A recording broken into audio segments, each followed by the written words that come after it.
Friends எல்லாம் எப்படி இருக்கீங்க? ஒரு 2-3 டேஸாக வீடியோ போடல.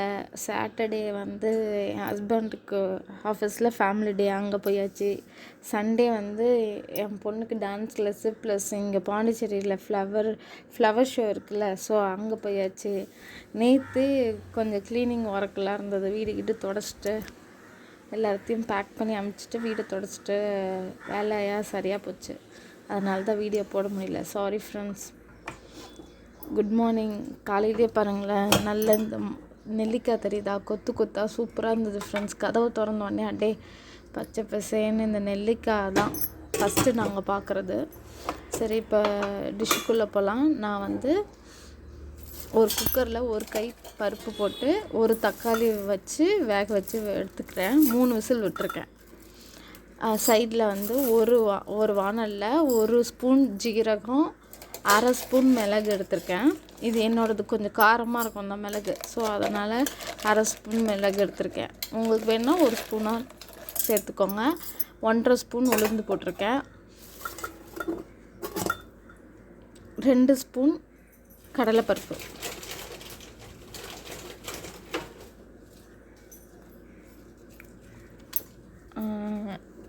நீங்கள் வந்து வரமிளகாய் எத்தனை வேணாலும் காரத்துக்கு சேர்த்துக்கோங்க. நான் 2 சேர்த்துருக்கேன். நான் இன்றைக்கி பரங்கிக்காய் தான் எடுத்திருக்கேன். இதுக்கு நீங்கள் வேணால் இது கூட சேர்த்துக்கலாம். இந்த காராமணின்னு இருக்குமே, ஒயிட் கலரில் ப்ரௌன் கலரில் இருக்கும்ல, அதை கூட நீங்கள் நைட்டே ஊற வச்சுட்டு வேக வச்சு இது கூட சேர்த்துக்கலாம். நான் பரங்கிக்காய் போடும்போது நீங்கள் அதை சேர்த்துக்கலாம். நான் இப்போ வந்து இதெல்லாம் ட்ரை ரோஸ்ட் பண்ணி மசாலா வறுத்து பொடி பண்ணி வச்சுக்கணும். இந்த 2 காஞ்ச மிளகா போட்டிருக்கேன்னா, இது 2 ஸ்பூன் தனியாக போட்டுக்கோங்க. இதெல்லாம் போட்டு கட்டி பெருங்காயமாக இருந்தால் இது கூடயே போட்டு வறுத்து பொடி பண்ணி வச்சுருங்க. அப்படி இல்லைன்னா நான் எல்ஜி தான் போட்டேன். எல்ஜி பவுடர் பெருங்காயம், அது குழம்புல போட்டுக்கலாம். இப்போ வந்து நல்லா இதை ட்ரை ரோஸ்ட் பண்ணிவிடுங்க. நான் காஞ்ச கொத்தமல்லி எடுத்து போட போகிறேன். ட்ரை ரோஸ்ட் பண்ணிவிட்டு இது நல்லா சூப்பராக இருக்கும் ஃப்ரெண்ட்ஸ்.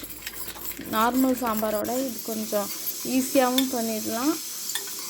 அரைச்சி இதுக்கு வெங்காயம் அதெல்லாம் சேர்க்கணுன்னு அவசியமே கிடையாது. 2 ஸ்பூன் போட்டிருக்கேன் வர கொத்தமல்லி. இதுக்கு சின்ன வெங்காயம்லாம் சேர்க்கணுன்னு அவசியமே இல்லை. நான் ட்ரை ரோஸ்ட் பண்ணிட்டேன். இப்போ மிக்ஸி ஜாரில் மாற்றிக்கிறேன்.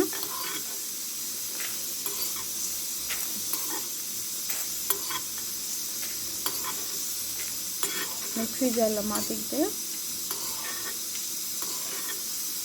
கூட ஒரு 4 துண்டு தேங்காய் வச்சுக்கோங்க. 4 துண்டு தேங்காய்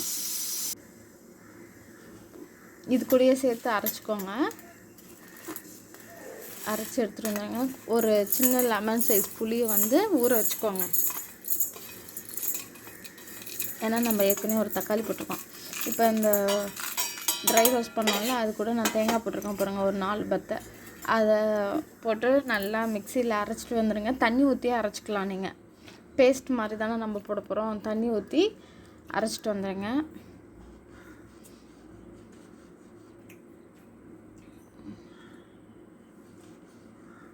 ஒரு வானல் வச்சிங்கன்னா, வானல் வச்சுட்டு 3 ஸ்பூன் எண்ணெய் ஊற்றிக்கோங்க.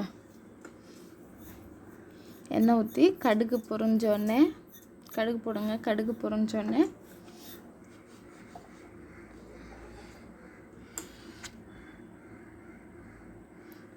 நல்லா கடுகு பொரிஞ்சோடனே நான் நெல்லிக்காய் லைட்டாக உப்பு தொட்டு சாப்பிட்டேன் ஃப்ரெண்ட்ஸ். சூப்பராக இருந்தது. நல்லா கடுகு பொரிஞ்சோடனே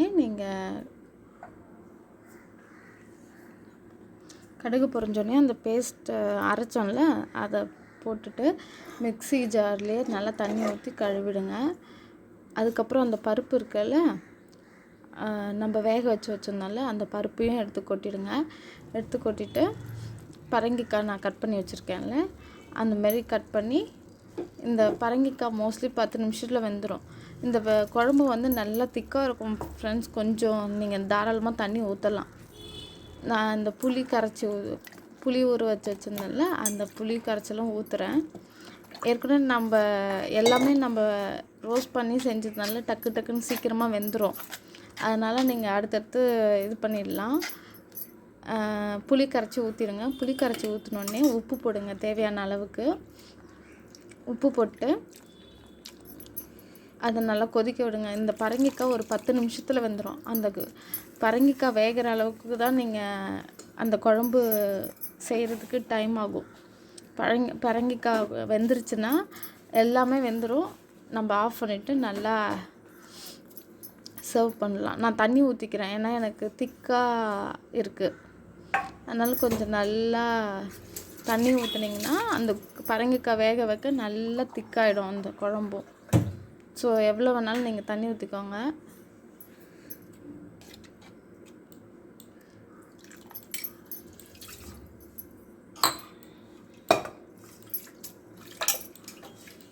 நல்லா கொஞ்சம் ஒரு 10 நிமிஷம் மூடி வச்சிங்கன்னா குழம்பு நல்லா கொதித்து அப்படியே வாசனையாக இருக்கும் ஃப்ரெண்ட்ஸ். ஏன்னா நம்ம எல்லாமே வறுத்து அரைச்சிருக்கோமா, ஸோ அதனால நல்லா வாசனை கொடுக்கும் இந்த குழம்பு. இதுக்கு நீங்கள் பால் பொங்கல் அது கூடலாம் வச்சு சாப்பிட்டிங்கன்னா நல்லா டேஸ்ட்டாக இருக்கும். நான் வந்து கொஞ்சோண்டு நாட்டு சர்க்கரை போட்டுக்கிறேன், இல்லை வெல்லம் வேணுனாலும் நீங்கள் போட்டுக்கோங்க, ஏன்னா கொஞ்சம் டேஸ்ட் கொடுக்கும். அதனால்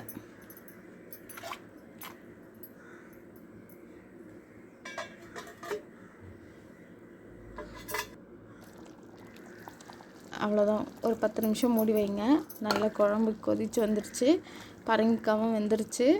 கொஞ்சோண்டு கொத்தமல்லி கட் பண்ணி போட்டுருங்க. போட்டுட்டு ஸ்டவ் ஆஃப் பண்ணிவிடுங்க. இது நல்லா ஆறுனாலும் நல்லா கெட்டியாக இருக்கும் ஃப்ரெண்ட்ஸ். தேங்க்யூ. ட்ரை பண்ணி பாருங்கள்.